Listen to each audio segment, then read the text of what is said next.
अस्सलाम वालेकुम। आज की इस वीडियो लेक्चर में हम लोग सेल टैक्स एक्ट का चैप्टर 4 कवर करेंगे। सेक्शन 22 से लेकर 25 है तक इसके सेक्शन हैं। 4-5 सेक्शन है, इतना कोई लंबा चैप्टर नहीं, स्मॉल सा चैप्टर है। इससे पहले प्रीवियस वीडियो में हम लोग चैप्टर 3 जो है उस एक्ट का कवर कर चुके हैं, जो कि रजिस्ट्रेशन से डील करता था।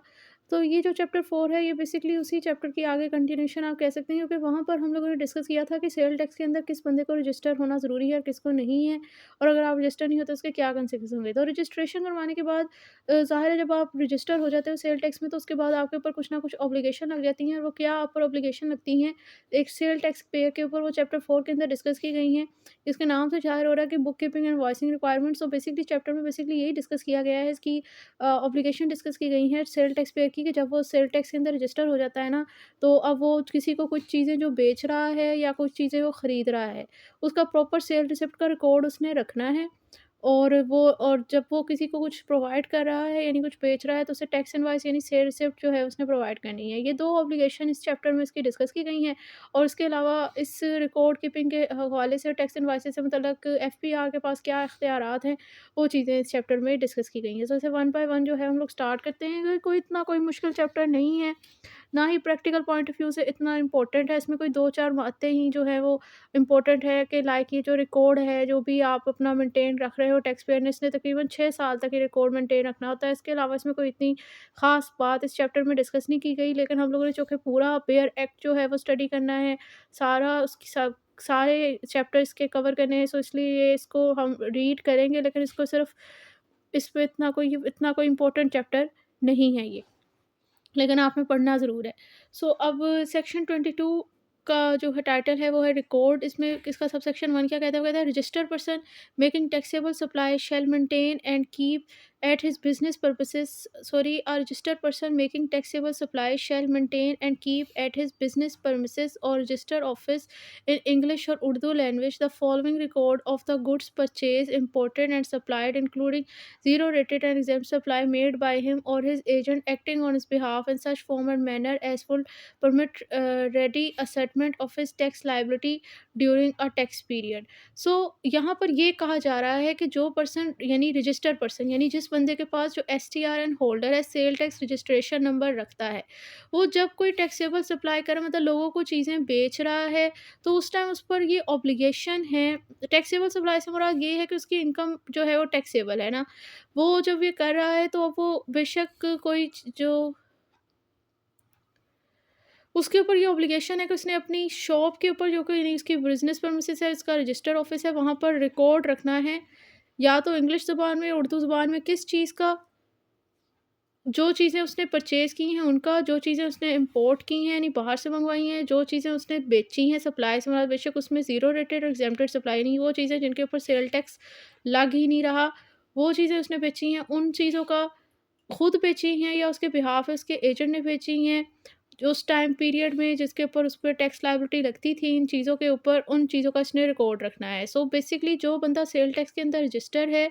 उसने खुद कोई चीज़ें बेची हैं, या उसके बिहाफ़ पे उसके एजेंट ने बेची हैं, या उन्होंने इम्पोर्ट की हैं या परचेज़ की हैं। तो उन तमाम इस चीज़ों का रिकॉर्ड उसने अपनी बिज़नेस प्रेमिसेस के अंदर रखना है। आया उर्दू या इंग्लिश लैंग्वेज में से किसी एक ज़ुबान में उसने इस चीज़ का रिकॉर्ड रखना है। अब जो रिकॉर्ड ऑफ सप्लाई है उसके अंदर क्या-क्या चीज़ें, मतलब जो चीज़ें वो सेल आउट कर रहा है, उस रिकॉर्ड में क्या चीज़ें, उस रिकॉर्ड को जो उसने रखना तो है, लेकिन उस रिकॉर्ड में क्या-क्या चीज़ें होनी चाहिए, ये इस क्लॉज़ ए बताता है। तो वो कह रहा है record of supply shall indicate the description, quantity and value of the goods, name and address of the person to whom supply were made and the amount of the tax charge। ठीक है, जो आपने किसी को कुछ बेचा है, वो रिकॉर्ड ऑफ सप्लाई है आपका। उसके अंदर रिकॉर्ड में आपने क्या चीज़ें मेंशन रखनी है, उसमें आपने ये चीज़ रिकॉर्ड में रखनी है कि भई कौन-सी चीज़ मैंने सेल आउट की थी, उसकी डिस्क्रिप्शन, मतलब लाइक अगर आपने कोई फूड आइटम बेचा है, तो उसकी डिस्क्रिप्शन कि ये जो है वो राइस है या व्हीट है, क्या चीज़ है, या कोई कपड़ा बेचा है तो उसके फैब्रिक की जो है वो टाइप, यानी कि खद्दर है, सिल्क है,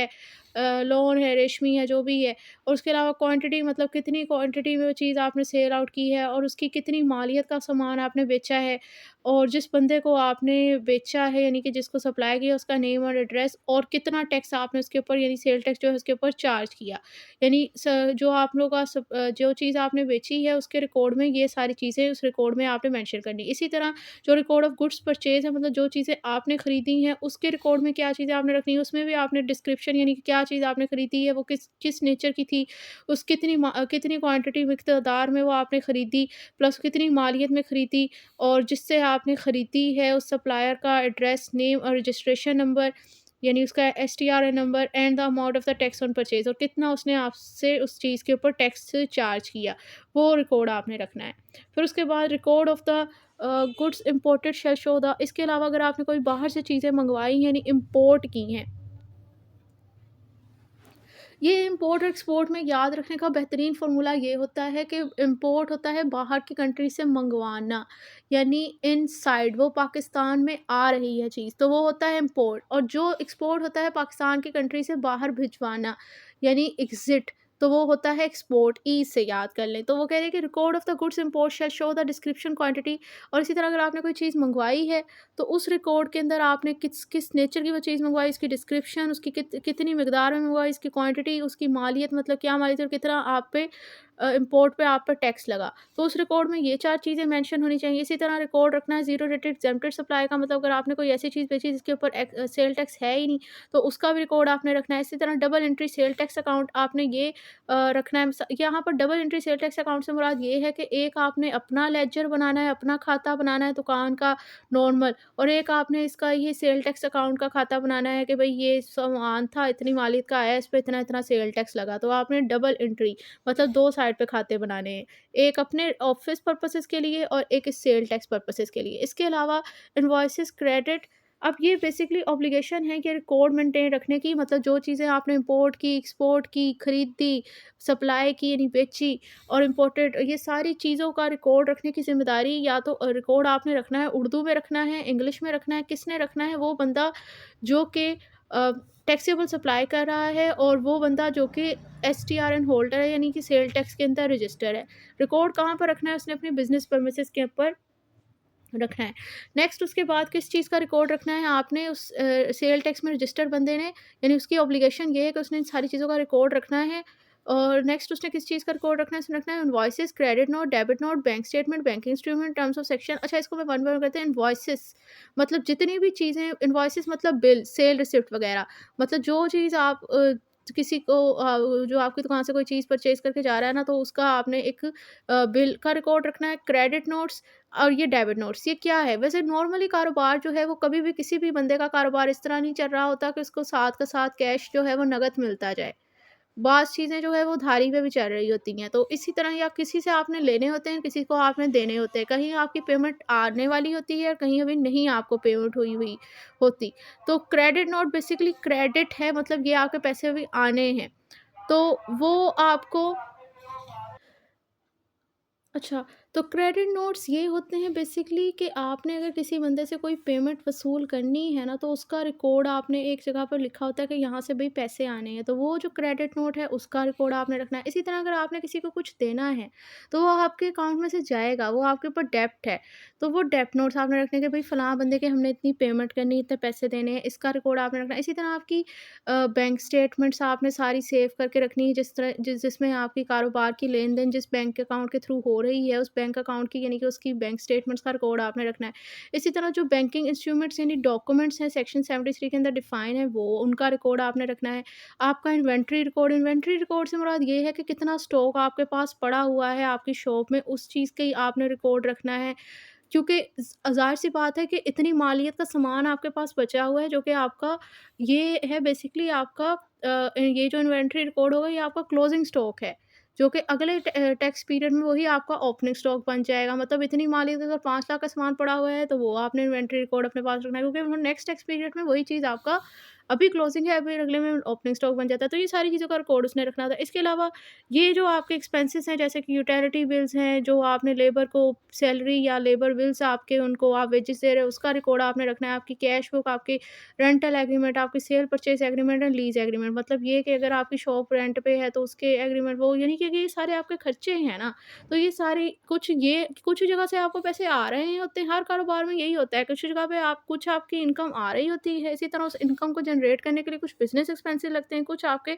पर्सनल एक्सपेंसेस होते हैं। तो ये सारे ये business expenses, personal expenses plus income का रिकॉर्ड, ये सारी चीज़ें वही हैं, तो उनका रिकॉर्ड भी वो कह रहे हैं कि उस सेल टैक्स में रजिस्टर्ड बंदे ने यानी एसटीआरएन होल्डर ने रखना है।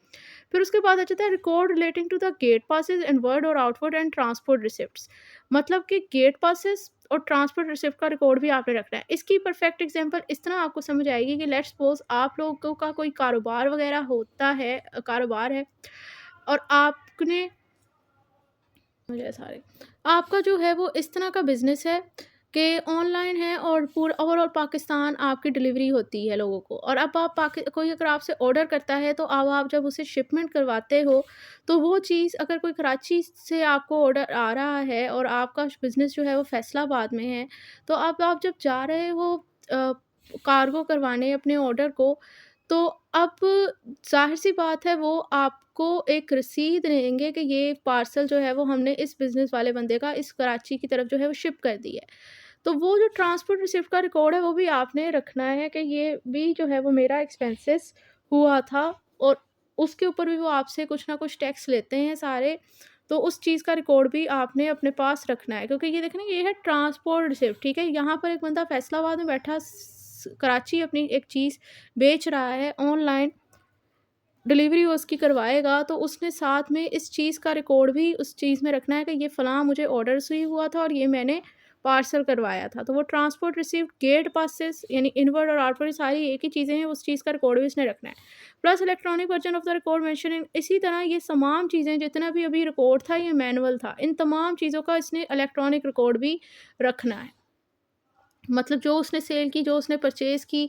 और जो चीज़ इम्पोर्ट एक्सपोर्ट की, उन तमाम चीज़ों का रिकॉर्ड उसने मैनुअल के साथ-साथ इलेक्ट्रॉनिक फ़ॉर्म में भी रखना है। उसके अलावा उन तमाम चीज़ों का रिकॉर्ड रखना है जो कि एफपीआर से स्पेसिफ़ाइड करे। हो सकता है एफपीआर से कहे कि भई अपने जितने भी आपके पर्सनल एक्सपेंसेस हुए हैं, बिज़नेस एक्सपेंसेस के साथ-साथ उनका रिकॉर्ड भी रखो, तो वो फिर उनका रिकॉर्ड भी रखेगा। नेक्स्ट आ जाता है provided that the person paying retail tax shell keep such record as may specified by the board. अब रिटेल टैक्स से मुराद बेसिकली सेल टैक्स ही है। सो वो कह रहे हैं कि जो बंदा ये सेल टैक्स पे कर रहा है ना, उसका रिकॉर्ड रखेगा उस फॉर्मेट में जिस तरह उसे एफबीआर स्पेसिफाई करेगा।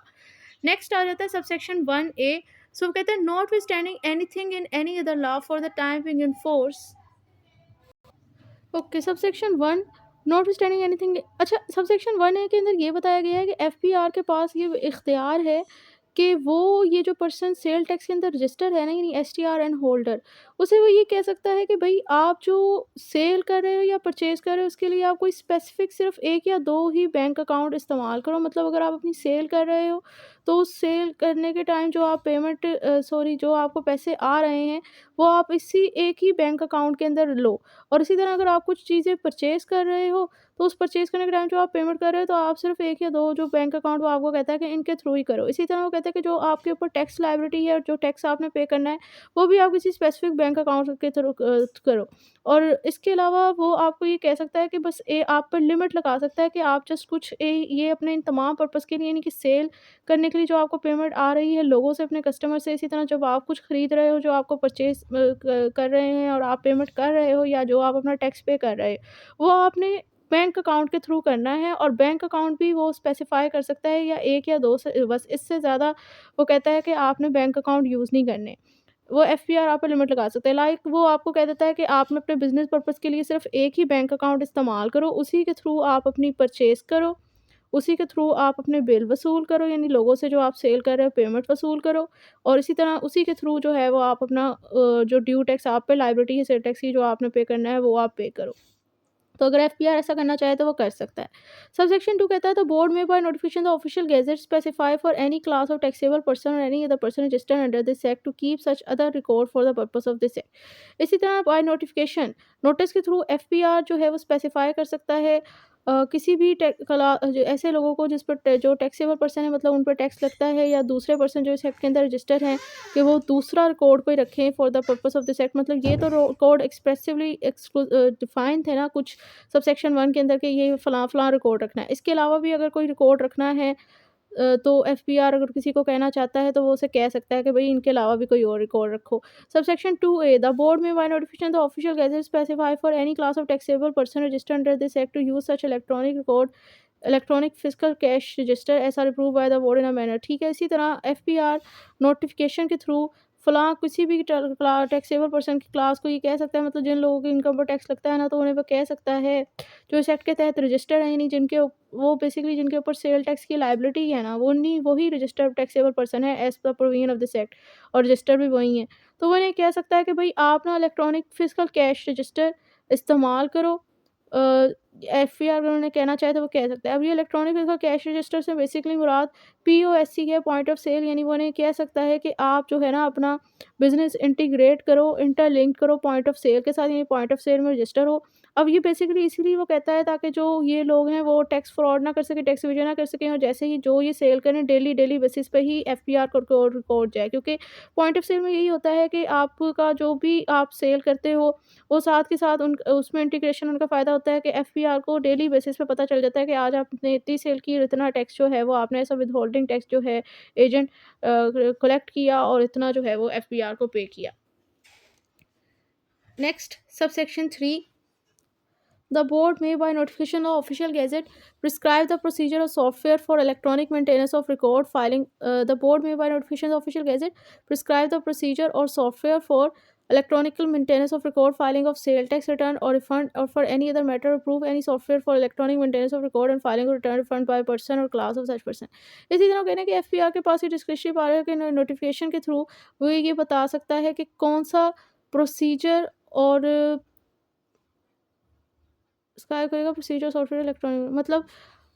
जो रिकॉर्ड रखना है उसको किस तरह रखना है, इलेक्ट्रॉनिकली किस तरह रखना है उस रिकॉर्ड को, और किस तरह आपने सेल टैक्स रिटर्न इलेक्ट्रॉनिकली जमा करानी है, और रिफ़ंड का इलेक्ट्रॉनिकली क्लेम करने का क्या तरीका है, इसके हवाले से प्रोसीजर और कौन सा सॉफ्टवेयर इस्तेमाल होगा ये एफपीआर बताएगा। और for any other matter approve any software electronic, ठीक है। अब subsection 4, the registered person whose accounts are subject to audit under the company ordinance 1984 shall be required to submit a copy of the annual audit account along with a certificate by the auditor certify the payment of the due tax by the registered person। इसी तरह वो कह रहे हैं कि जो person sale tax के अंदर रजिस्टर हैं, लेकिन साथ ही साथ कंपनी ऑर्डिनेंस 1984 के तहत उनके ऊपर ये रिस्पॉन्सिबिलिटी है कि जो उनकी अकाउंट्स हैं ना, मतलब जो उनके बिजनेस अकाउंट्स हैं, वो उनकी ऑडिटेशन होती है कंपनी ऑर्डिनेंस के तहत ना। तो अब उनके ऊपर ये रिक्वायरमेंट है, मतलब यहाँ पर बेसिकली इंटरनल ऑडिट की बात हो रही है कि उन्होंने उस कानून के तहत उन पर ऑब्लिगेशन है कि उनकी साथ ही साथ उनके बिज़नेस का आप भी बजाय एफपीआर की तरफ से ऑडिट का नोटिस आने से पहले ना वो साथ ही अपने अकाउंट्स को खुद ऑडिट करते रहते हैं कि हमने प्रॉपर सही असेसमेंट की है, सही वैल्यूएशन की है, सही टैक्स पे किया है। तो कह रहे हैं कि उनके अकाउंट्स का कंपनी ऑर्डिनेंस के तहत ऑलरेडी ऑडिट हो रहा है, तो उनके ऊपर ये ऑब्लिगेशन है कि उन्होंने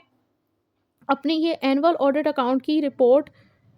की कॉपी जमा करवानी है along with the certificate of the auditor के साथ, जो कि सर्टिफाई करेगा कि जो ड्यू टैक्स बनता था इस रजिस्टर्ड पर्सन पे उसने पे किया हुआ है। मतलब जिनके ऊपर ये लाजम है, जिन टैक्स पेयर के ऊपर, सेल टैक्स पेयर के ऊपर, कि उनके अकाउंट की और जो भी उनके बिजनेस अकाउंट है उनका कंपनी ऑर्डिनेंस के तहत ऑडिट होना है। तो उन्होंने ये करना है कि उन्होंने जो उनका ऑडिट हुआ हुआ है ना उसका सालाना रिकॉर्ड, उस रिकॉर्ड की कॉपी इस सर्टिफिकेट के साथ जिसमें सर्टिफाइड करेगा ऑडिटर के हाँ भाई इन्होंने सही असेसमेंट की हुई है और ड्यू टैक्स जो इन पर था उन्होंने पे किया हुआ है, तो वो भी उन्होंने जमा करवानी है इस एनुअल ऑडिट अकाउंट के साथ। सो अभी तक हम लोगों ने ये पढ़ा कि ये चैप्टर 4 का जो है सेक्शन 22 हम लोगों ने पढ़ा, जिसमें ये बताया गया कि जो बंदा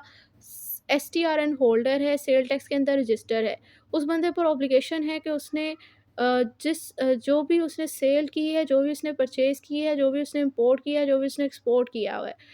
उन तमाम चीज़ों का उसने रिकॉर्ड रखना है उर्दू में, इंग्लिश में, उनमें से किसी एक ज़बान में अपने प्रेमिसेस के अंदर। इलेक्ट्रॉनिक रिकॉर्ड भी उसने रखना है अगर एफपीआर उसे कह देता है।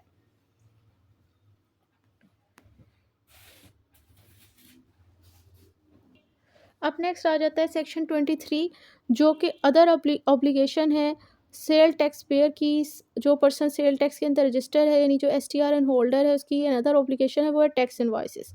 टैक्स इनवॉइसेस यानी जो बिल है बेसिकली सेल रिसिप्ट, वो अपने कस्टमर को देनी है। सेलर ने, मतलब जो भी बंदा सेल कर रहा है, उसने अपने ये टैक्स इनवॉइस देनी है अपने बायर को,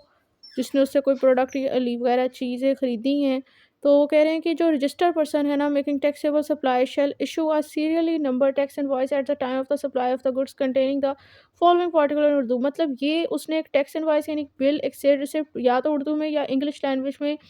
प्रोवाइड करनी किस बंदे ने, जो कि STR होल्डर है, जिसने टैक्सेबल सप्लाई की है, मतलब वो इनकम जिसके ऊपर टैक्स लग रहा है, वो उसने कुछ सप्लाई किया है ना, तो जिस टाइम उसने वो चीज़ें बेची हैं उसी टाइम ही उसने अपने कस्टमर को ये टैक्स इनवॉइस प्रोवाइड कर देनी है, जिसके या तो उर्दू में या इंग्लिश में किसी एक में उसने ये प्रोवाइड करनी है। और इस टैक्स इनवॉइस के अंदर ये फॉलोइंग डिटेल होनी चाहिए, यानी कि कंटेंट ऑफ टैक्स इनवॉइस क्या है वो भी हम डिस्कस करेंगे। So number 1, first of all उसके अंदर सप्लायर का name, address and registration number होना चाहिए। अब आप लोगों से क्वेश्चन है कि यहाँ रजिस्ट्रेशन नंबर से मुराद STRN है या NTN है। तो यहाँ पर रजिस्ट्रेशन नंबर से मुराद बेसिकली STRN नंबर है, NTN नंबर नहीं है। तो जो बंदा, मतलब ये जो जो उससे टैक्स इनवॉइस दे रहा है, वही सप्लायर बेसिकली वही से बेच रहा है। तो इस टैक्स इनवॉइस में सबसे पहले इस बंदे का अपना नाम, एड्रेस और रजिस्ट्रेशन नंबर होना चाहिए। इसके अलावा जिस बंदे को ये चीज़ें बेची जा रही हैं, जो बायर है, यानी जो रिसिप्ट है, फिर उसका नेम, एड्रेस और रजिस्ट्रेशन नंबर होना चाहिए। फिर उन्होंने कहा है कि फ़र्ज़ कर लें कि जो सप्लाई जो हो रही है किसी ऐसे मैन्युफैक्चरर और इम्पोर्टर की तरफ से हो रही है, किस ऐसे बंदे को जो कि अनरजिस्टर्ड डिस्ट्रीब्यूटर है। अनरजिस्टर्ड डिस्ट्रीब्यूटर से मुराद है कि वो सेल टैक्स के अंदर रजिस्टर्ड नहीं है। तो अब इस सिचुएशन के अंदर, इस टैक्स इनवॉइस के अंदर उस अनरजिस्टर्ड डिस्ट्रीब्यूटर का NIC और NTN नंबर होना चाहिए, यानी बेसिकली NTN आपका CNIC नंबर ही होता है। अब यहाँ पर बात की क्यों है कि जब भी आपने किसी को प्रोवाइड करनी है, तो आप ये बेसिकली रजिस्ट्रेशन के बाद इसके पीछे क्या लॉजिक है, ये जो उस पर ऑब्लिगेशन लगाई जा रही है सेल टैक्स पेयर के ऊपर, sale tax registration number holder के ऊपर, कि भाई आपने टैक्स इनवॉइस प्रोवाइड करनी है, आपने रिकॉर्ड वगैरह रखना है। तो रिकॉर्ड तो इसलिए हमने रखना है कि जब हमने रिटर्न जमा करवानी है, हमारे पास प्रॉपर, आप कोई फेक एंट्री ना करो, और अगर आप ऑडिट के लिए सिलेक्ट भी हो जाओ तो आपके पास अपने आप को बचाने के लिए कोई एविडेंस हो। और टैक्स इनवॉइसेस इसलिए आपने जारी करनी है कि जब एक बंदा अपनी रिटर्न जमा करवा रहा होता है ना, तो जिस टाइम आप लोग अपनी सेल और परचेज़ को क्लेम करते हो रिटर्न जमा करवाने के लिए FPR की तरफ के रिकॉर्ड में जाके कि भई ये पेमेंट मैंने की हुई है। तो वो आपसे ऐसे ही नहीं, वो आपकी ऊपर आपको तज़किया शुहूद की कैटेगरी में ऐड करके FPR ये कहता है कि हाँ, हाँ, भई ये बड़ा सच्चा बंदा है जो ये क्लेम कर रहा है, वाक़ई इसने इतनी परचेज़ की होगी, इतनी सेल की होगी। वो आपसे पूछ लेता है, अच्छा ठीक है, आप क्लेम तो कर रहे हो, लेकिन मुझे अपने उसका सप्लायर का जो है वो STRN नंबर ऐड करो। अब तो अगर आपके पास होगा, तभी आप ये डिडक्शंस वग़ैरह अपनी एक्सपेंसेस क्लेम कर पाओगे, अदरवाइज़ फिर आपको मिलेंगी नहीं। इसीलिए बेहतर यही है कि हमेशा उसी बंदे से खरीदें जिसके पास STRN नंबर हो, अगर आपका जो है वो उस कैटेगरी के अंदर काम आता है जहाँ पर सेल टैक्स रजिस्ट्रेशन होनी लाज़मी है। ठीक है? सो अब नेक्स्ट, एक तो इस इनवॉइस के अंदर उसकी सप्लायर की अपनी डिटेल होनी चाहिए, लाइक उसका नेम, एड्रेस और रजिस्ट्रेशन नंबर। और दूसरे नंबर पे जिसको वो प्रोवाइड कर रहा है, जो बायर है, उसका नेम, एड्रेस और रजिस्ट्रेशन नंबर यानी STRN नंबर होना चाहिए। लेकिन अगर वो अनरजिस्टर्ड है, यानी सेल टैक्स के अंदर रजिस्टर्ड नहीं है, तो उसका NTN और NCNIC जो है उसमें होना चाहिए। अब एक्सप्लेनेशन की अगर हम बात करें, तो वो कह रहे हैं कि यहाँ पर ऑर्डिनरी कंज्यूमर से क्या मुराद है। ऑर्डिनरी कंज्यूमर बेसिकली वो बंदा होता है जिसने अपने ज़ाती पर्पज़ के लिए आपसे चीज़ खरीदी है, यानी एक कस्टमर, और उसने आगे उस चीज़ को आगे किसी प्रोसेसिंग में, रीसेल में इस्तेमाल नहीं करना। यहाँ पर यही बताया गया, वो कह रहे थे for the purpose of this clause ordinary consumer means a person who is buying the goods for his own consumption not for purpose of, जो मैंने बताया वही इधर बताया जाए। अब रीसेल और प्रोसेसिंग से क्या मुराद है? रीसेल और से मुराद ये है कि लेट्स सपोज़ मैंने कोई 1000 रुपए की चीज़ खरीदी है और मैंने आगे उसे फिर 2000 में बेचना है। तो अब जो है मैंने उसको ख़रीदा ही बेचने के मोटिव के साथ है, तो मैंने आगे उसे रीसेल करना है। तो अगर तो मैंने रीसेल करना है, तो फिर तो मैं ऑर्डिनरी कंज़्यूमर नहीं हूँ। और इसी तरह अगर मैंने कोई चीज़ ख़रीदी है और मैंने आगे उसमें कुछ थोड़ी-सी अल्टरेशन करके, प्रोसेसिंग यानी करके, उसको नई शेप देके उसको कुछ और बनाकर बेचना है, तो अब भी मैं जो है वो ऑर्डिनरी कंज़्यूमर नहीं हूँ। लाइक मैंने अगर एक अनस्टिच कपड़ा लिया और उसके बाद मैंने उसे स्टिच कर दिया और मैंने उसका कुर्ता बना दिया और फिर मैंने आगे उसको सेल किया, तो अब वो मैं ऑर्डिनरी कंज़्यूमर नहीं थी, क्योंकि मैंने उसको प्रोसेसिंग की। या इसी तरह मैंने कोई स्टिच्ड चीज़ ही ली और उसके अंदर फिर मैंने लिया और फिर उसके बाद मैंने उसको जैसे कि बहुत ज़्यादा इधर ये होता है कि कराची के अंदर जो गारमेंट है ना, कराची में और फैसलाबाद में, वो जैसे कि सरगोदा है, ये छोटा शहर है, इधर इतनी फैशन सेंस नहीं है लोगों की डेवलप और इतनी चीज़ें नहीं आई हुई। तो ये जो लोग गारमेंट के काम में इन्वॉल्व होते हैं ना, लोग ये कराची से और फैसलाबाद से चीज़ें मँगवाते हैं और फिर उन्हीं चीज़ों का जो है वो प्राइस टैग चेंज करके इधर मार्केट में ज़्यादा प्राइस में बेच देते हैं। क्योंकि ये काम चल रहा होता है तो वो ये जो है वो रीसेल कर रहे होते हैं, मतलब उसको अमाउंट लाइक अगर 1000 की चीज़ है तो उन्हें उसे 2000 में बेच रहे हैं। तो वो रीसेल का काम है, तो अगर जो मैं रीसेल कर रही हूँ तो तब भी मैं ऑर्डिनरी कंज़्यूमर नहीं हूँ। मैं ऑर्डिनरी कंज़्यूमर की कैटेगरी में नहीं आऊँगी। ठीक है, अब नेक्स्ट है provided that the condition of NIC और एनटी। अब ये जो एनआईसी और एनटीएन की कंडीशन है, ये 1 अगस्त 2019 यानी टैक्स ईयर 2022 से जो है वो इम्प्लीमेंटेशन इसकी स्टार्ट हुई है। लाइक अगर 2022 के बाद, सॉरी 2020 के अंदर जो है वो आप ये कर रहे हो किसी ऐसे बंदे को जिसका जो कि अनरजिस्टर्ड पर्सन है, तो फिर अब आप उसे उस टाइम उसका एनआईसी और एनटीएन जो है अपनी टैक्स इनवॉइस में लिखोगे। Provided further that condition of NIC shall not apply in case of a payment. और इसी तरह वो कह रहे हैं कि अगर आप डेबिट कार्ड या क्रेडिट कार्ड या डिजिटल मोड के थ्रू पेमेंट कर रहे हो ना, तो फिर उस टाइम आपको अपनी टैक्स इनवॉइस में एनआईसी और एनटीएन लिखने की ज़रूरत नहीं है। अब इसके पीछे क्या लॉजिक है कि अगर ऑनलाइन पेमेंट क्रेडिट और डेबिट कार्ड और डिजिटल मोड के थ्रू पेमेंट हो रही है तो एनआईसी को आप अपने टैक्स इनवॉइस में मेंशन करने की ज़रूरत नहीं है। तो इसके पीछे लॉजिक बेसिकली क्या है? इसके पीछे लॉजिक ये है कि भाई देखें, अगर आप बैंक अकाउंट ओपन करवाते हो या फिर कोई भी माइक्रो फाइनेंस बैंक में आपका अकाउंट है, लाइक ईज़ी पैसा, जैज़ कैश, यू पैसा, किसी भी चीज़ में आपका अकाउंट है, तो वहाँ पर अकाउंट जो है वो बनता ही आपका, वो आपसे कुछ डॉक्यूमेंट्स लेते हैं, लाइक आपका सीएनआईसी। इसी तरह क्रेडिट और डेबिट कार्ड भी बनने के टाइम आपको अपना सीएनआईसी नंबर देना पड़ता है अप्लाई करने के टाइम। तो अब अगर इनके थ्रू पेमेंट हो रही है तो ऑटोमेटिकली वहाँ पर आपके सीएनआईसी की डिटेल आ जाएगी इस क्रेडिट कार्ड के नंबर से और आपके इस डिजिटल मोड के बैंक अकाउंट के नंबर से कि किस बंदे के नाम पे है, और उससे सीएनआईसी आपका पता चल जाएगा। तो अगर इस तरह पेमेंट हो रही है तो उस सिचुएशन में टैक्स इनवॉइस के अंदर आपको इस बंदे का जो है वो ये सीएनआईसी लिखने की ज़रूरत नहीं होती।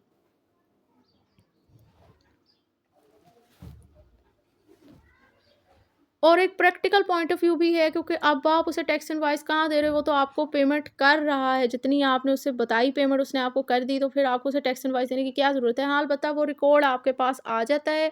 कि ये आपकी जो है वो क्रेडिट नोट्स हैं, क्योंकि यहाँ से आपको पैसे आए, तो वो चीज़ आपने वैसे ही अपने पास रिकॉर्ड में रख लेनी है। फिर उसके बाद है जिस डेट पे आपने वो इनवॉइस जारी की है, वो डेट टैक्स इनवॉइस में मेंशन होनी चाहिए। सो अभी तक टैक्स इनवॉइसेस में यानी जो बिल है बेसिकली, जब आप किसी शॉप पे जा रहे हो शॉपिंग करने, और जहाँ पर किसी जैसे आप लोग देखते ही होंगे कि बहुत सारे स्टोर में कंप्यूटराइज्ड बिल आपको मिल जाता है। उस बिल के अंदर क्या होता है, शॉप का नेम होता है, क्या चीज़ आपने खरीदी है उसकी डिटेल होती है, कितनी मालियत की कितनी क्वांटिटी पे है और किस डेट का वो बिल है। लाइक अगर सिंपल सा अगर आपको शूज़ ही खरीदने जा रहे हो, जैसे कि इंग्लिश शूज़ पे आप चले गए हो, वहाँ पर उनका भी कंप्यूटराइज़्ड रिसिप्ट है, तो वो वहाँ पर वो सारी डिटेल जो है वो उसकी चीज़ की प्रोडक्ट की होती है। तो यहाँ पर भी अगर कोई चीज़ आपको नॉर्मली, आप अगर एक अपने माइंड में शॉपिंग का कॉन्सेप्ट ही रखें ना, तो आपको ये चीज़ समझ आ जाएगी कि अगर कोई बंदा कुछ किसी किसी को बेच रहा है और कोई दूसरा बंदा खरीद रहा है, तो उसने उसको जो बेचने वाला है उसने उसे एक सेल रिसिप्ट यानी बिल यानी टैक्स इनवॉइस प्रोवाइड करनी है। उस टैक्स इनवॉइस में जो है सप्लायर का अपनी डिटेल होनी चाहिए, उसकी अपनी डिटेल में उसका नेम, एड्रेस और रजिस्ट्रेशन नंबर, और बायर की डिटेल के अंदर भी उसकी यही सारी चीज़ें। और इसके अलावा जिस डेट पे वो इस इनवॉइस जारी हुई है उस वो डेट मेंशन करनी है। अब description including count and construction case of, इसी तरह के जो उस चीज़ उसने बेची है उसकी डिस्क्रिप्शन और कितनी मिकदार में बेची है वो क्वांटिटी। और अगर तो वो कह रहे हैं वो फैब्रिक वगैरह है तो उसकी कंस्ट्रक्शन, टेक्सटाइल, यार्न और काउंट वगैरह ये सारी चीज़ें, लाइक कपड़ा है तो वो उसकी टाइप वगैरह भी लिखनी है कि लाइक ये फैब्रिक किस नेचर का है, सिल्क है, खद्दर है, जामावार है, जो भी चीज़ है वो सारी उसने मेंशन कर दी थी। उसके बाद वैल्यू एक्सक्लूसिव ऑफ टैक्स, और टैक्स को निकाल के जो चीज़ वो बेची जा रही है उसकी क्या वैल्यू है, और जितना उसके ऊपर सेल टैक्स चार्ज हो रहा है वो वैल्यू आपने लिखनी है अपने बिल में। इसके अलावा जो वैल्यू उसकी टैक्स को शामिल करके है वो लिखनी है। अब नेक्स्ट आ जाता है प्रोवाइडेड दैट द बोर्ड। अच्छा, ये आप लोगों ने मेजॉरिटी टाइम बिलों पे देखा होगा कि इधर लिखा होता है amount plus inclusive of tax and exclusive of tax. तो एक्सक्लूसिव ऑफ टैक्स ये है कि टैक्स को निकाल के उस चीज़ की कितनी अमाउंट बनी वो, और टैक्स को डाल के उस चीज़ की जो अमाउंट बनी वो इंक्लूसिव ऑफ टैक्स होता है। सो आई होप ये पॉइंट भी समझ आ गया होगा। नेक्स्ट उसके बाद आता है प्रोवाइडेड दैट द बोर्ड में by notification the official gazette specify such modified invoices for different person और क्लास ऑफ पर्सन। इसके अलावा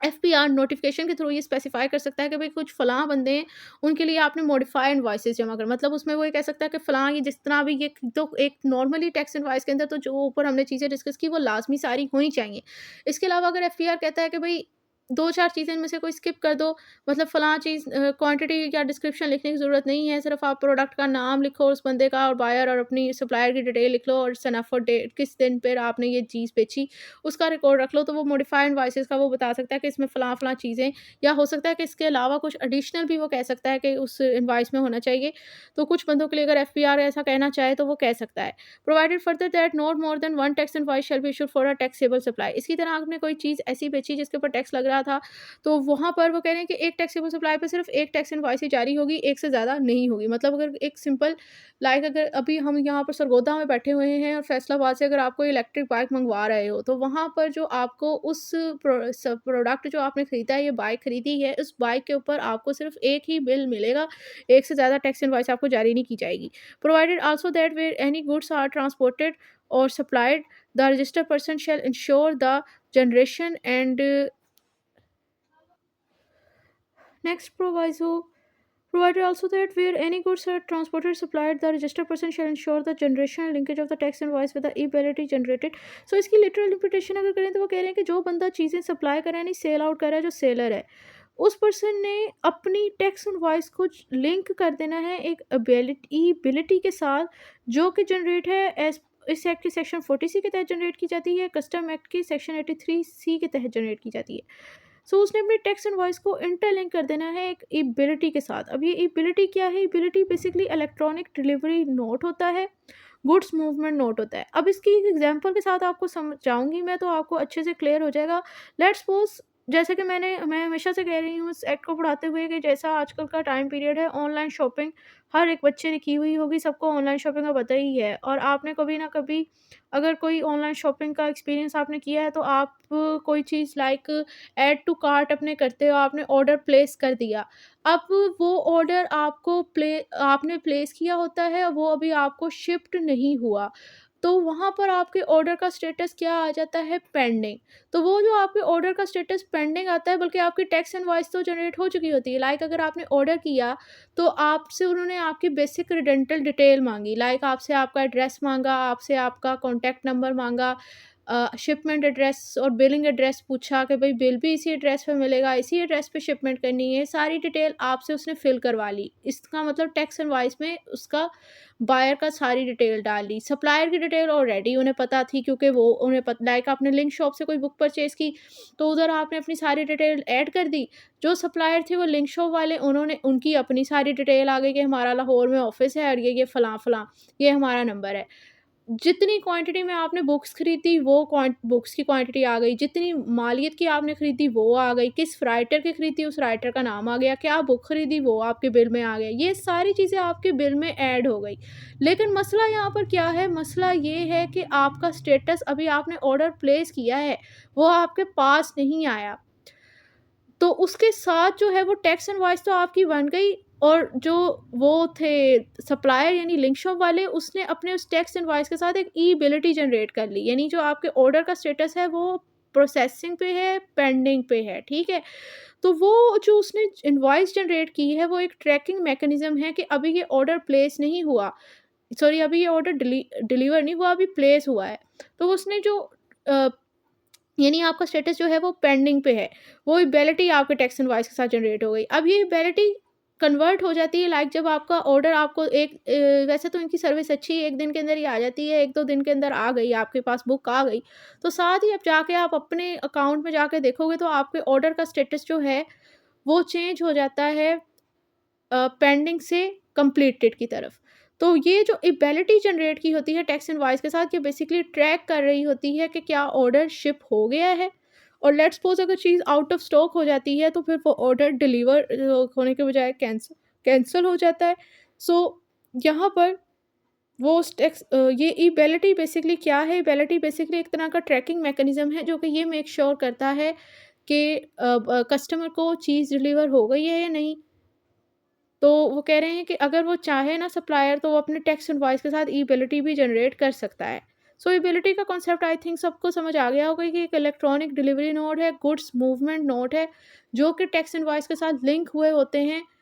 इस पर्पज़ के लिए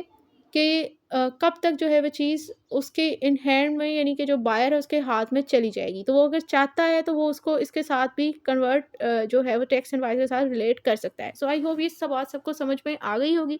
नेक्स्ट चलते हैं हम लोग सबसेक्शन 2 की तरफ। वो कहते हैं no person other than a registered person और a person paying retail tax shall issue an invoice under this section. So यहाँ पर बताया गया है कि कौन बंदा ये टैक्स इनवॉइस यानी बिल जारी कर सकता है। तो वो कह रहे हैं जो बंदा सेल टैक्स पे कर रहा है ना, यानी जो बंदा रजिस्टर है, जिसका काम है, सिर्फ वही ये जारी कर सकता है, कोई और बंदा जारी नहीं कर सकता।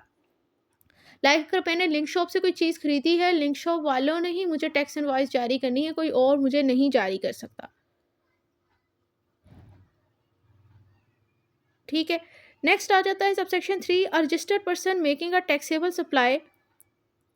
shall subject to such condition, restriction and limitation as the board may by notification the official gazette specify to issue electronic invoices। यानी जो बंदा S T R N holder है, जो कि आपको टैक्सेबल सप्लाई मतलब वो चीज़ें जिसके ऊपर टैक्स लग रहा है, उसकी इनकम टैक्सेबल है, वो सप्लाई कर रहा है, तो वो अगर वो चाहे तो वो इलेक्ट्रॉनिक इन्वाइस भी जारी कर सकता है, लेकिन उन कंडीशन रिस्ट्रिक्शन लिमिटेशन के अंदर रहकर वो करेगा जो कि एफ पी आर उस पर लगाएगा बाय नोटिफिकेशन, यानी नोटिस के थ्रू। द बोर्ड में by notification the official gazette prescribes on manner and the procedure for regulating the issue and authentication of the excise tax invoices. अब इस tax invoices को issue करने के लिए क्या तरीकाकार है और कब ये टैक्स इनवॉइस कौन सी ऑथेंटिक कंसीडर की जाती है, इसके हवाले से रूल्स एंड रेगुलेशन प्रोसीजर जो है वो भी एफपीआर डिसाइड करेगा by notification.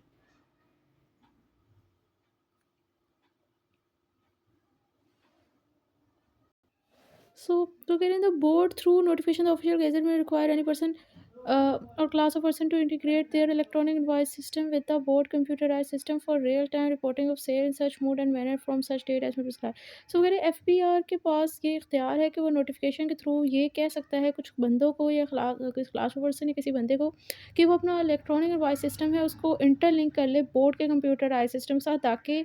Proper record FPR के पास जाए जो कितनी उसने सेल की हैं और जिस तरीका कार के तहत करना है वो भी एफपीआर से बताएगा और जिस डेट से करना है वो भी वो से बता देगा। यहाँ बेसिकली पॉइंट ऑफ सेल के साथ इंटीग्रेशन करने की बात हो रही है कि वो उसे कह सकता है किसी बंदे को कि भाई आप ना अपना जो अपना इन्वॉइसिंग सिस्टम है ना, मतलब जो आपने अपना मशीन वगैरह रखी हुई है उसे आप इंटरलिंक कर लें एफपीआर के पॉइंट ऑफ सेल के साथ, यानी वो पॉइंट ऑफ सेल में आपको रजिस्ट्रेशन करने का कह सकता है। नेक्स्ट उसमें बताया जा रहा है कि लाइसेंस मतलब जो बंदा लाइसेंस इंटीग्रेटेड होगा वो रजिस्टर्ड पर्सन का इलेक्ट्रॉनिक इन्वॉइस सिस्टम को इंटरलिंक कर लेगा एफपीआर के कंप्यूटराइज सिस्टम के साथ, यानी इसकी पॉइंट ऑफ सेल में रजिस्ट्रेशन कर लेगा provided that from such date and in such mood and manner as prescribe by the board all tier one retailer shall integrate the retailer outlet with the board computerise. मतलब वो कह रहे जितने भी tyre one retailer हैं ना उनके ऊपर ये लाजम है कि वो पॉइंट ऑफ सेल के अंदर रजिस्टर हों। Integrate the retail outlet with board computer system for real time reporting of sale. मतलब जो टायर वन रिटेलर हैं उनके पॉइंट ऑफ सेल के अंदर इनकी रजिस्ट्रेशन जो है वो लाजमी है। अब नेक्स्ट आ जाता है कि अभी तक जो है वो हम लोगों ने इस चैप्टर में ये पढ़ा कि जो भी S T R N holder हैं, जो बंदे सेल टैक्स के अंदर रजिस्टर हैं उन बंदों के ऊपर दो ऑब्लिगेशन है। नंबर 1 तो उन्होंने रिकॉर्ड रखना है अपनी सेल परचेज इंपोर्ट और एक्सपोर्ट आइटम का, और नंबर 2 ये कि उन्होंने जब टाइम जो भी सेल करनी है उस टाइम उन्होंने एक टैक्स इनवॉइस यानी सेल रिसिप्ट बिल जो है वो प्रोवाइड करना है बायर को, और उसमें क्या क्या चीज़ें होनी चाहिए ये सारी चीज़ों को हमें पड़ी। अब नेक्स्ट ये जो उन्होंने रिकॉर्ड रखना था सेक्शन 22 के तहत, वो रिकॉर्ड उन्होंने कितने साल तक रखना है, तो उसका टाइम पीरियड है कि 6 साल तक उन्होंने रिकॉर्ड रखना होता है।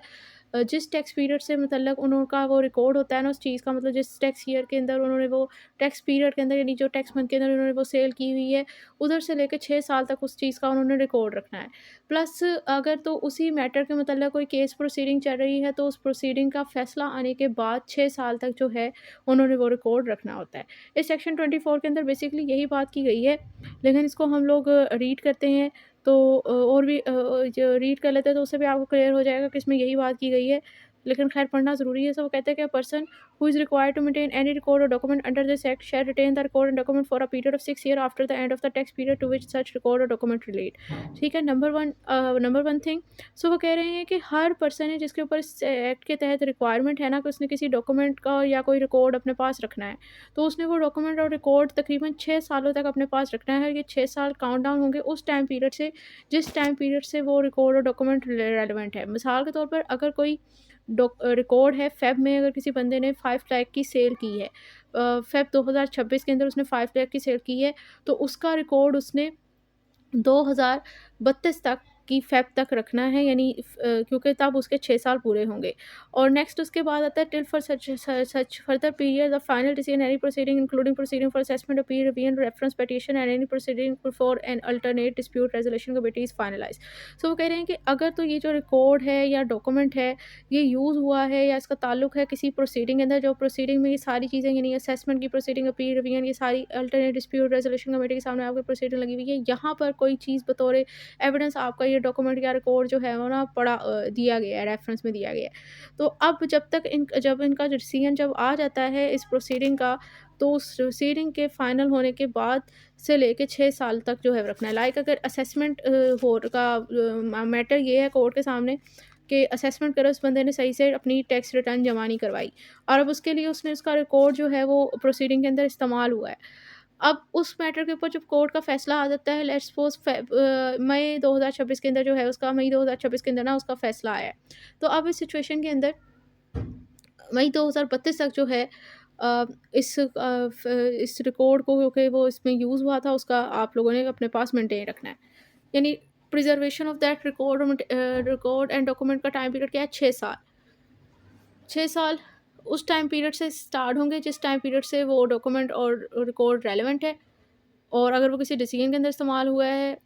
प्रोसीडिंग के अंदर इस्तेमाल हुआ है, तो उस प्रोसीडिंग पे जो फैसला आया है फाइनल डिसीजन से बाद से लेकर 6 सालों तक आपने वो रिकॉर्ड और डॉक्यूमेंट अपने पास रखना है। नेक्स्ट आ जाता है section 25 audit of sale tax affair. ये बेसिकली एफपीआर अथॉरिटीज़ यानी कमिश्नर की पावर यहाँ पर डिस्कस की गई हैं। ऑडिट बेसिकली होता ही तभी है कि अगर आपने कोई रिकॉर्ड के अंदर यानी टैक्स इनवॉइसेस के अंदर कोई घपला वगैरह किया हुआ हो, तो इसीलिए ये प्रोविजन भी इसी चैप्टर के अंदर इसीलिए डिस्कस की गई है।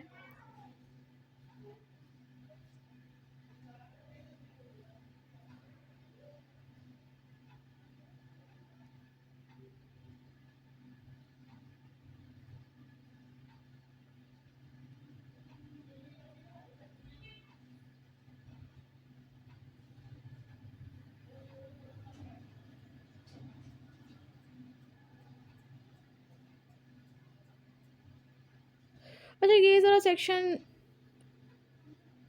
मेजर है, वास्ट है, इसको हम लोग लास्ट में डिस्कस करते हैं। पहले जो इसी चैप्टर के स्मॉल सेक्शन है ना उनको कर लेते हैं, फिर फुल फोकस के साथ इसकी तरफ आएंगे।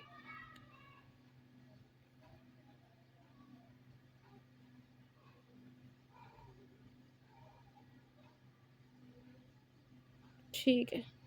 3 सेक्शन इस चैप्टर के रह गए हैं लास्ट के। अब इसको वन बाय वन जो है वो स्टडी करते हैं। सो फर्स्ट सेक्शन 25 है, क्या कहता है? Drying of sample. इस सेक्शन में बेसिकली ये बताया गया है, अगर मैं इसका कॉन्सेप्ट डिस्कस करूँ ना, तो इस सेक्शन में ये बताया गया है कि अगर एफपीआर अथॉरिटीज़ को लगता है कि भाई एक बंदे ने प्रॉपर टैक्स पे नहीं किया, मतलब उसने अपनी आइटम की इतनी वैल्यू बनती ही नहीं थी, कम वैल्यू शो करके कम टैक्स पे किया, क्योंकि जितनी ज़्यादा वैल्यू उतना ज़्यादा टैक्स पे करना पड़ना था। उन्हें लगा कि भाई इसने प्रॉपर वैल्यूएशन नहीं की, ताकि इसने जानबूझते हुए ऐसा किया है ताकि मुझे कम टैक्स पे करना पड़े, इसलिए इसने सही टैक्स पे नहीं किया। तो उस चीज़ की वैल्यूएशन करने के लिए उसका सैंपल जो है वो ऑथराइज़ ऑफिसर वहाँ से लेकर जा सकते हैं प्रॉपर वैल्यूएशन पर्पज़ के लिए, ये इसमें बताया गया है। अब इसको जब हम यहाँ से रीड करेंगे तो आपको पता चल जाएगा कि यही बात इस सेक्शन के अंदर डिस्कस की गई थी। सो वो कहते हैं कि where an authorized officer of inland revenue, यानी इनलैंड रेवेन्यू बेसिकली एफपीआर की तरफ से जिस पर्सन ऑफिसर को अथॉरिटी दी गई है, अगर उसे लगता है consider necessary to take a sample of any goods और raw material for the purpose of determining their liability to sale tax और for the purpose of establishing their value और फॉर एनी अदर रीज़न। ठीक है, अगर तो वो कह रहा है कि टैक्स किसी चीज़ की प्रॉपर वैल्यू को डिटरमाइन करने के लिए, और ये डिटरमाइन करने के लिए कि भाई सही टैक्स सेल टैक्स पे किया गया है या किसी और रीज़न के लिए, अगर तो उसे ज़रूरी लगता है कि गुड्स या रॉ मटेरियल का सैंपल लेना ज़रूरी है इन 3 पर्पसेस के लिए, तो वो ले सकता है। And he may remove a minimum quantity of goods और raw material sufficient to enable a proper examination और एनालिसिस टू बी मेड। और अब इस प्रॉपर एग्जामिनेशन एनालिसिस के लिए वो एक मिनिमम क्वांटिटी, मतलब वो ये नहीं है कि लाइक चेक करना है कि ये चावल बासमती ही था और उसको उसने सेल किया है और उस पर इतना टैक्स इसने पे किया हुआ है, तो उसके लिए वो 4-6 बोरियाँ ही उठा के ले जाएँ। उन्हें सिर्फ़ और सिर्फ़ 1 बोरी की ही ज़रूरत होगी, उससे ही वो डिसाइड कर लेंगे कि हाँ, ये इसी क्वालिटी का चावल था और इस पर इतना टैक्स पे करना था क्योंकि इसकी इतनी वैल्यू है। तो उसके लिए उन्हें एक चीज़ ही लेने की ज़रूरत, या फिर अगर एक क कोई किसी कपड़े का उन्होंने सैंपल का चेक करना है, तो उसके लिए उन्हें थानों के थान नहीं ले जाने, कोई 1 मीटर कपड़ा या जितना उन्हें ज़रूरत है उतना वो ले जाएँगे। At the time of taking the sample, the person in possession of the goods shall be informed and given the opportunity to sign the representative sample. अब जिस टाइम सैंपल लिया जा रहा है, तो जिस बंदे की वो पोसेशन में, मतलब ज़ाहिर-सी बात है, वहाँ पर उस गोदाम में जो बंदा काम कर रहा है या जो ओनर है, उससे उसको इन्फॉर्म किया जाएगा सैंपल लेने से पहले, और उसे मौका दिया जाएगा कि वो जो सैंपल लिया जा रहा है उसको वो साइन वगैरह करे। So and take a corresponding sample for his record, और साथ ही जो सैंपल लिया जा रहा है उसमें से वो भी अपने रिकॉर्ड के लिए बीच में ही उसी सैंपल में से कुछ चीज़ ये भी निकाल ले।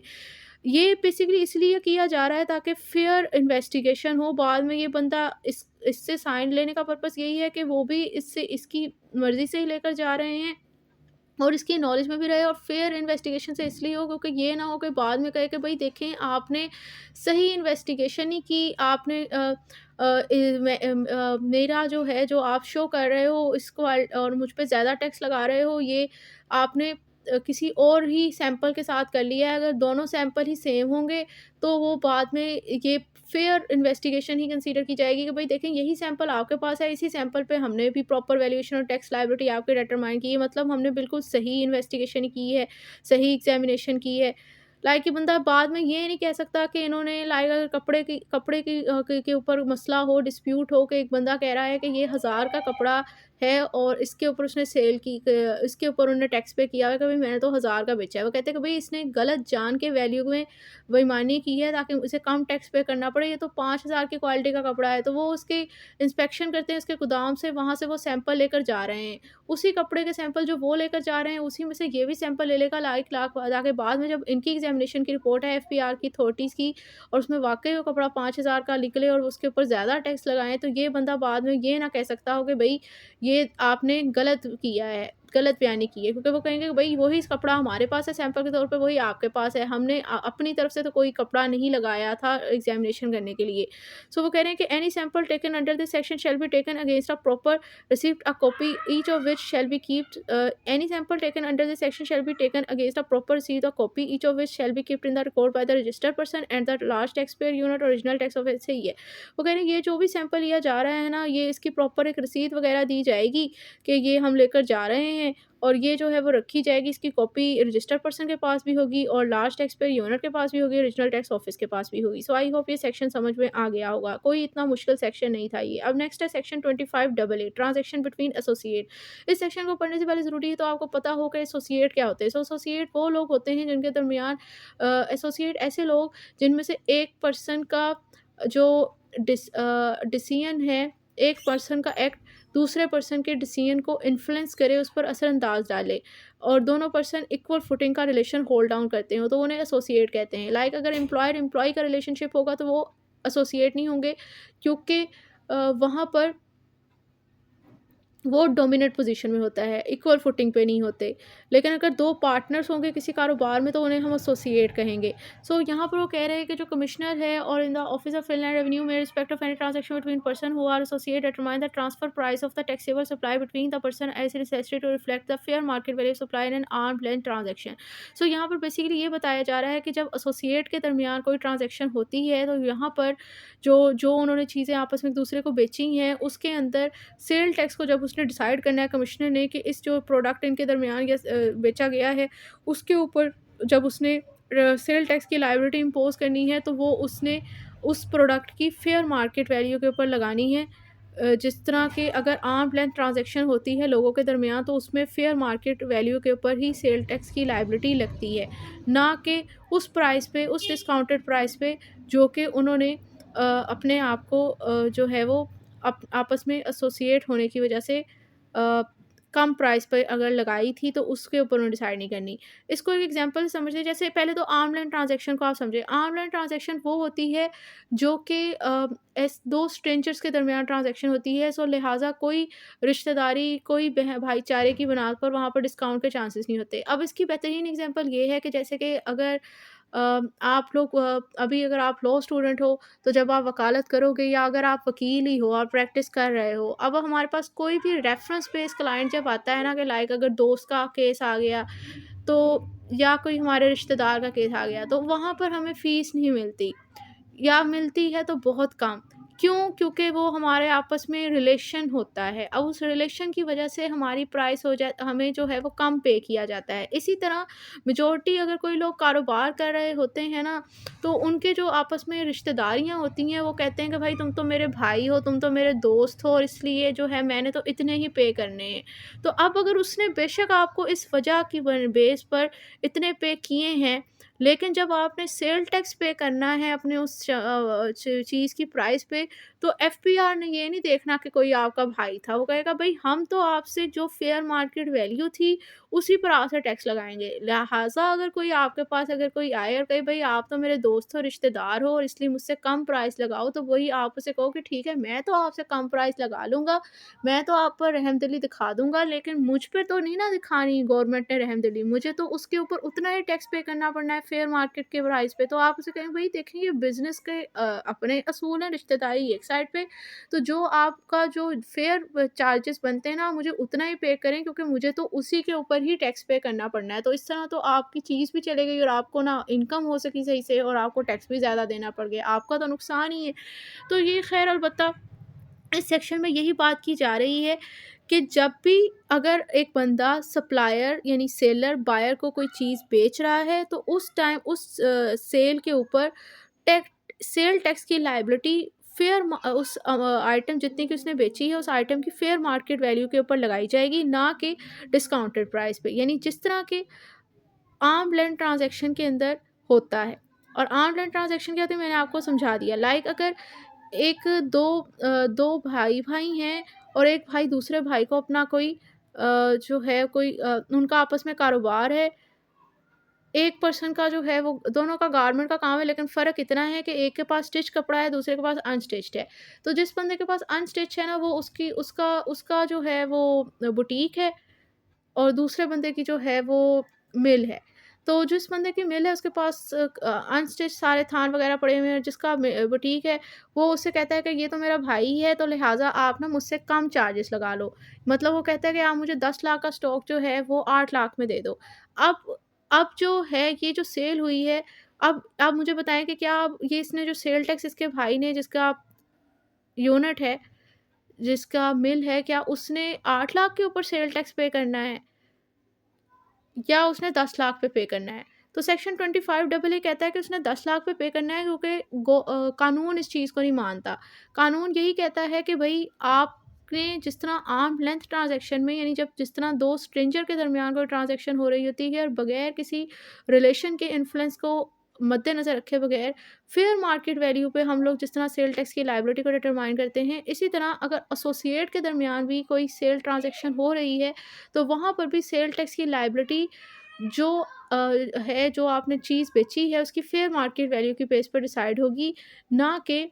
जो है डिस्काउंटेड प्राइस पे, जो कि आपने आपस में एक-दूसरे को एसोसिएट होने की वजह से दी। यानी कि उसने जो उसे 10 लाख रुपए का अगर वो कपड़ा उसने बेचा है, तो 10 लाख के ऊपर ही उसे तो टैक्स देना पड़ेगा, 8 लाख के ऊपर नहीं देना पड़ेगा जितने में उसे बेची। तो ज़ाहिर है वो भी फिर अपने भाई को कह सकता है कि भई देखिए, मैं आपके साथ रहमदिली कर रहा हूँ, पर मेरे से ऊपर गवर्नमेंट ने रहमदिली नहीं दिखानी, आप मुझे 10 लाख ही पे करें, ताकि मेरा भी कोई फ़ायदा हो। नेक्स्ट है the board by notification of official gazette prescribe rules for carrying. अब जो है वो इसी पर्पज़ के लिए, मतलब ये जो ट्रांज़ैक्शन बिटवीन एसोसिएट हो रही है, इस हवाले से रूल्स एंड रेगुलेशन बनाने का इख्तियार एफपीआर के पास है, और वो बना सकता है। अब नेक्स्ट हमारे पास ये मेरे हो गए हैं अब आप लोगों के सेक्शन। अब हम लोग चलते हैं अपना इसी चैप्टर का लास्ट सेक्शन की तरफ। तो जिस तरह que मैंने कहा था कि इस चैप्टर के अंदर हम लोग एसटीआर एंड होल्डर की ऑब्लिगेशन और एफपीआर के इख्तियार डिस्कस कर रहे हैं। जैसे उसकी ऑब्लिगेशन में हम लोगों ने ये डिस्कस किया है कि उसने टैक्स इनवॉइस जारी करनी है, उसने रिकॉर्ड मेंटेन रखना है। एफपीआर के इख्तियारात ये हैं, और इसके अलावा जब एसोसिएट के दरमियान सेल ट्रांजैक्शन हो रही है तो उस टाइम जितनी मालिक जिसने उसे चीज़ बेची है उसकी फेयर मार्केट वैल्यू के ऊपर उसने सेल टैक्स पे करना है और एफपीआर से उतना ही वसूल करेगा। एफबीआर के क्या इख्तियारात हैं उसके हवाले से, sale tax registration number holder के हवाले से वो उससे सैंपल ले सकते हैं। अगर उन्हें लगता है कि इसने प्रॉपर वैल्यूएशन नहीं की, प्रॉपर टैक्स नहीं पे किया, वो इसका ऑडिट कंडक्ट कर सकते हैं, वो भी हम पढ़ लेंगे।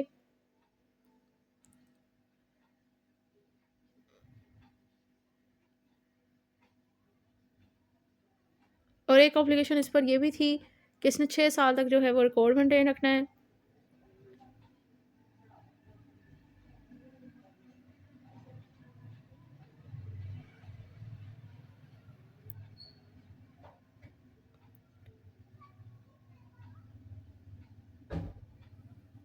मैं असल में एक चीज़ ढूंढ रही हूँ।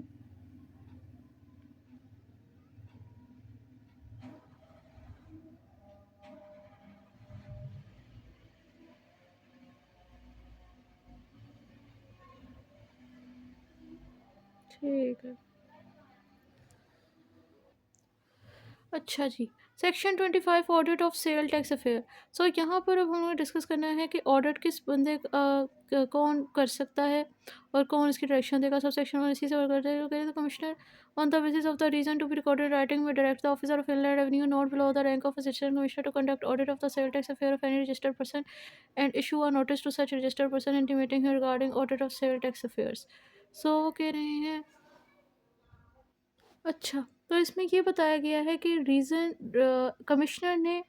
एक रिटन ऑर्डर के तहत जिसमें रीज़न उसने मेंशन करने हैं, किसी भी इनलैंड रेवेन्यू ऑफिसर को जिसका रैंक असिस्टेंट कमिश्नर के बराबर या उससे अबव होना चाहिए, उससे कम ना हो, उसे डायरेक्शन देनी है कि वो किसी एसटीआरएन होल्डर, मतलब जो बंदा सेल टैक्स के अंदर रजिस्टर है, उसके सेल टैक्स अफेयर के हवाले से उसका ऑडिट करे। और इसके अलावा इसको रिटन ऑर्डर देने के बाद असिस्टेंट कमिश्नर के रैंक वाले ऑफिसर को या इससे अबव वाले ऑफिसर को उसने नोटिस जारी कर देना है इस एसटीआरएन होल्डर को कि भाई आप ऑडिट में सिलेक्ट हो चुके हो, इसको इसकी सेल टैक्स के अफेयर के हवाले से जो उसने ऑर्डर जारी किया है ना, उसके हवाले से उसे भी इंटीमेट कर देना है। Next explanation 1. For the removal of doubt, it is declared that the power of the commissioner to direct conduct of audit and to issue a notice under this subsection are independent of the power of the board under section 72b, and nothing contained in section 72b restrict the power of the commissioner to direct conduct audit or and to issue notice under. So वो कह रहे हैं कि यहाँ पर ये doubt आप अपने साथ ही क्लियर कर लें कि जो सेक्शन 25 के अंदर कमिश्नर के पास पावर है ना ऑडिट का ऑर्डर देने की एसटीआरएन होल्डर के, और उसको इस ऑर्डर के हवाले से नोटिस जारी करने की जो इसके पास कमिश्नर के पास इख्तियार है, वो हरगिज़ अफेक्ट नहीं होगा